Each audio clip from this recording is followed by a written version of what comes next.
Hey everyone, welcome to my channel. Well, it's a little bit chilly out today, but not chilly enough that I need the goofy hat. It is minus 12 degrees Celsius. I'll put what it is in Fahrenheit up there. Now, today I'm out here with this new Cinewhoop on the market. This is the GEPRC Crown HD.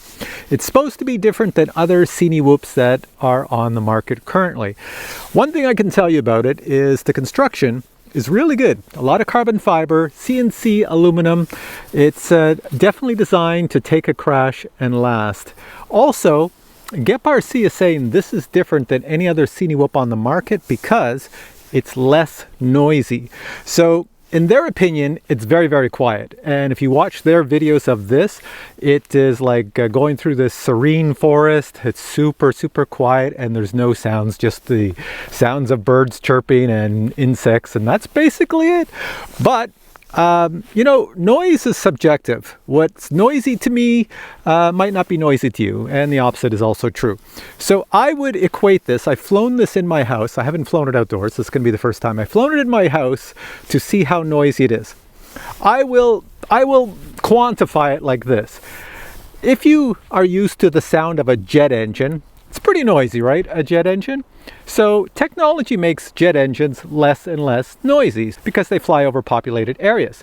But to you, the person on the ground, you could still look up and hear the jet, and it's still a jet engine that's kind of noisy. It's kind of like this. It is less noisy than the other Cinewhoops on the market. It's quieter, but it still sounds like a Cinewhoop, which sounds to me like a vacuum cleaner, like someone running a vacuum cleaner beside you. That's what it sounds like. So I'm going to fly it out here. It's the first time I'm going to fly it, and I'll fly it around me, and you'll hear through my microphone right here what it actually sounds like. Also, I want to mention there's different versions of this on the market. So you can get it in analog, and in analog it's a greenish color. I'll put a picture of it over here. That's what it looks like. I'm pretty sure the one I saw is green, and you can get it in digital. This is the digital version. It also comes in a 6S version for a 6S battery or a 4S version for a 4S battery. This is 6S. So the one I'm going to fly today is a digital high definition 6S version. I'm going to show you a video from the camera up front, which is a Nebula Pro. It should record in my DJI goggles, and also from the GoPro Hero 8 that I stuck on this.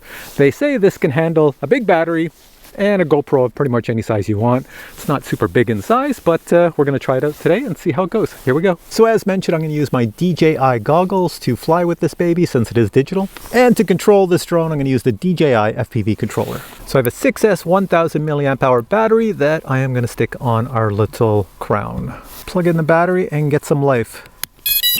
All right, just about ready to go. Now, the great thing about a Cinewhoop is that you can fly them low to the ground. That's what they're designed for.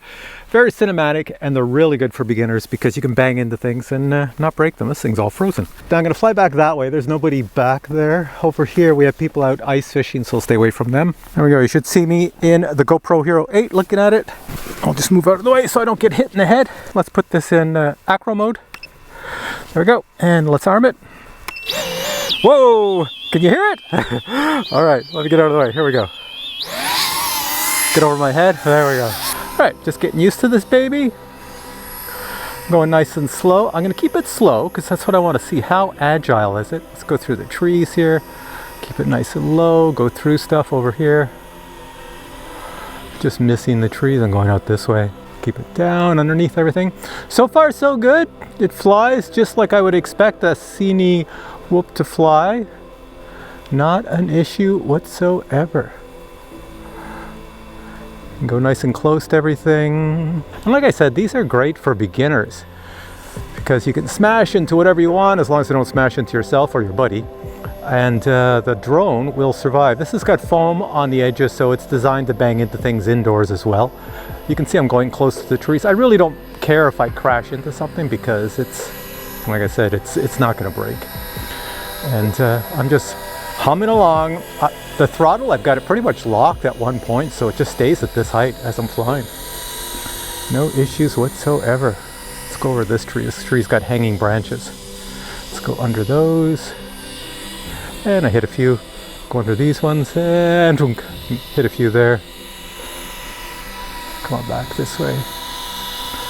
All right, so let's slow it down and bring it close to me. Do you hear it now? There's that vacuum cleaner sound I mentioned. Hear that? Here, I'll bring it in front. I'll just spin it around slow here. Oh, that blew my hair. A Cinewhoop is really good for the low flight like I'm doing here, low and slow. But say you want to go and fly higher, well, you can punch out. I can go up. I'm on top of the tree now. I can go over trees. There we go. Ridiculous enough, you can do silly stuff like this. I don't know why they put that in Cinewhoops, but you can do that. They take a little while to recover when you do it, if you kill the throttle like I like to do, because just the way the fans are ducted, it's not really designed for that. And hey, there's an audio system there I never noticed. It's pretty cool. See that? See the things you can discover with a Cinewhoop? It's like little speakers up here. Never heard it on. Maybe in the summertime they put it on to make announcements or whatever, but I've never heard it. See, that's the cool thing with these drones. You can make this really neat cinematography stuff like that. Just following stuff. Now, one of the great things of a Cinewhoop is obviously, as I've mentioned in the video many times, flying slow and low to the ground and going through objects. It is so easy because as you hit an object, I didn't hit any objects here, but as you hit something, the Cinewhoop will just bounce off. It won't get damaged, it'll bounce off and you just carry on and try again. It's really good for that. Now, of course, if you're going full speed at something like cement or pavement or concrete, well, then it's not going to work out too well in your favor. Now, here I am just flying around exploring the local park. There's nobody around. It's a pretty much vacant day because it's so cold out and I'm having a great time. But I found a family and I went over and talked to them and said, hey, I'm flying this drone and can you keep your kids away? And watch what happens. Look at the right of your screen. Look at the right of your screen. There's a kid comes running and I just see them at the last second and I have to pull up. So thankfully this here CROWN HD has plenty of power to pull up. And yes, the father was my spotter for this here event and obviously was watching his other child and missed that other child that came running at me. Now here I am flying around the structures. I do like to fly through power lines an awful lot, especially with FPV drones. I was going to here and then I gave up. I just said, forget it. Nobody was around this day. Once again, hardly any traffic, nothing. So I'm flying down the local roads and I'm going to pull over to the left here and come and visit myself. You can see I'm sitting on the back of my Jeep and I'm going to bring the CROWN HD right over top of me. Now it is so smooth a flyer and so reliable that I can come nice and close, go buzz my head. You can hear the vacuum cleaner sound as I go over. Now this is kind of funny because I thought nobody was out here except me and the parents with the kids, but look, there's a guy right there waiting for a bus. He was shocked to see me and I was shocked to see him. But yeah, so much for that. That's what happens. And we'll fly back over to me now. I'm going to bring it nice and low to the ground here and go around my Jeep. Look at this. So smooth. So it's just so calm and quiet. You know, if I turned off all the audio coming from this here drone, it would sound really good.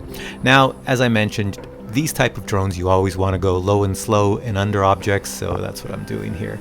And I'm just going to carry on and you can even pick up speed. And I'm going to go through some more objects as I come forward to this little hut.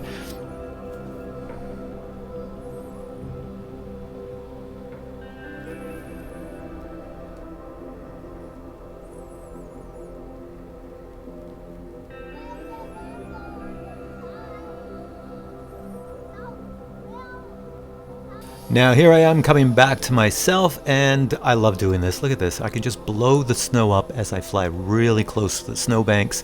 It's pretty darn sweet. I'm over on the Jeep. You can just see the top of my head. I'm just creeping behind these snowbanks coming up to me. And there I am. I'll show you different points of views of this here drone as it's moving forward. But it's really, really sweet. I must admit, I was very much impressed with the CROWN HD. I could just fly it so slow, so smooth. There's a bit of a wind out and it doesn't really seem to bother it. And it's so very accurate. You can pinpoint it and fly exactly where you wish. All right, so the GEPRC Crown HD, I will say this thing feels so friggin' light. There's no GoPro on it, just a little mount that I've left on it, and I have no battery on here, so I'm just gonna weigh it. I'm pretty sure it's over 250 grams. What do I have? 317 grams. Total weight, 317 grams. That is the digital version. If you get the analog version, it will weigh less. It should weigh less. Analog always weighs less than digital. So now you're wondering, how much flight time did I get during this review? Well, I tried different batteries. The biggest battery I used was a 1000 milliamp hour battery. I tried an 850 milliamp hour battery, a 750 milliamp hour battery, all 6S, and This is going to sound strange, but each one of those, I was getting 6 minutes per battery. So of course, if you put the 1000 on, it weighs more than the 850 or the 750. But in the end, I was getting 6 minutes. And if I put the 750 on, I was still getting 6 minutes of flight time. So that was pretty decent. Now, as for the noise, it does make noise, but it's less than a normal Cinewhoop. It's hard to explain unless I flew another Cinewhoop 6S here that weighed about the same, put the GoPro and everything, and had to lift it, you know, the sound, and then compare it to sounds. You'd hear a difference for sure.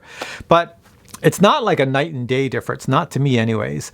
So how do they do it with making the noise less? Well, basically when I look at the way they have the fans ducted, the propellers, these little ducts, the way they go in, they sort of come in and then they go narrow at the bottom portion. So I think the fan blows, and as it gets to the bottom portion, the air is sort of compressed. I don't know, it just doesn't make as much noise or rattle as it comes off. So that's how they get around it. I have another drone I'll be reviewing by GEPRC, and it has similar technology in it to keep it quiet. But overall, the construction of this is really good compared to some of the Cinewhoops. It's mostly all carbon fiber and some CNC aluminum. It's pretty darn decent. Of course, there's plastic parts on it, but not that much. I think it would really withstand a crash quite well. It seems to be put together really well. Now, the one I flew is the model with the digital camera and the 6S motor. So with 6S motors, you're getting 1408 brushless motors, and they have a KV rating of 2500. If you go with the 4S, then you have a KV rating of 3500. And the cool thing is you can get this all in digital like I have here, or you can get it all in analog. And when you get it in analog, you save yourself like $100 or more, but you get the same flight control system in it. You get the same motors, same power in the 6S and the 4S. So it's not a bad deal. And if you get analog, well then it's a different camera up front and a different VTX in the back to shoot out the signal. But it really doesn't matter because the analog weighs a little bit less than digital, and the analog, they put a good camera on the front. They put a Ratel version 2, I believe, and the VTX in the back shoots out at 600 milliwatts for the analog, which means you can fly it far away, especially since you're flying this low to the ground, like just inches above. You want a really good VTX. In the digital, it's all controlled in your goggles, how many milliwatts it is, and it's DJI and Vista compatible. That gives you the range and the distance. Everything just works in digital, and in analog, everything works too if you know what you're doing. So the next thing I want to do is let me just show you quickly what comes in the box, and then come back to me and I'll give you my final thoughts on this drone. Here we go. And we're off with a Captain Drone unboxing. So let me start by saying this is a box. Inside that box, you get a shrink-wrapped Crown HD drone, or whatever one you ordered, and you get a goodie bag with all sorts of spare items that you'll need and some things you have to attach. You also get stickers. You can't have an FPV drone without stickers, so let's tear into that plastic. Now take a look at the antenna. My hand is covering it. There it is. You can see the antenna. You just have to take that antenna and push it into place. There's a tiny hole in the back. Some people have difficulty with that because the hole is very small. Just work it in and the antenna will stay in place forever and ever. After that, you're going to take this little battery. This is like a grippy thing that your battery sits on, and just stick it on any place on the top of the drone that you wish. Next, take your battery strap. You have 2 of them that are included, and just wrap it underneath and connect it, and you're pretty much all ready to go. And here's your finished product. Next, just bind it to your transmitter and your goggles, and you're all set. All right, so what I did is I grabbed some of the Cinewhoops I have here. I have a pile of them on the wall, but these are the most popular ones. So I have one by HGLRC. I have the Eachine one I reviewed recently, and I have an iFlight one here, the Bumblebee, that a lot of people have bought, and it's a really good one. I like it. So in comparing all these, I swear, if I stuck them on a table, well, I've got them on a table here, you really can't tell them all apart. They're all pretty much similar. So all I can say is, honestly, with all these, all I can say is, this one here will have the latest flight controller, the latest technology, the latest PIDs, the latest rates. You've got the Nebula Pro camera in the front. If you go digital, you've got some other features, a little bit less noisy, and a little bit more time on the battery. That's all I can say. So if you're looking for a Cinewhoop, there's lots of them here, and this one would be a good choice. I'm not going to say it's better by miles, because it's not night and day by miles than these other ones, but it's definitely a really good choice. And I really enjoyed it. So you saw I had a lot of fun flying it. So anyways, what I'm going to do is I'm going to put links below to this one, and I'll put links below to the analog version as well. And you'll see a bunch of links there. The 4S, the 6S, the analog, the digital. And if you're looking for a Cinewhoop as a beginner or as a pro, and you don't have one yet, then you might as well get one with the latest technology, which would be this one. All right, guys, hope you enjoyed this video. If you did, please give it a thumbs up and I will catch you in future videos with many more drone reviews. Till then, bye.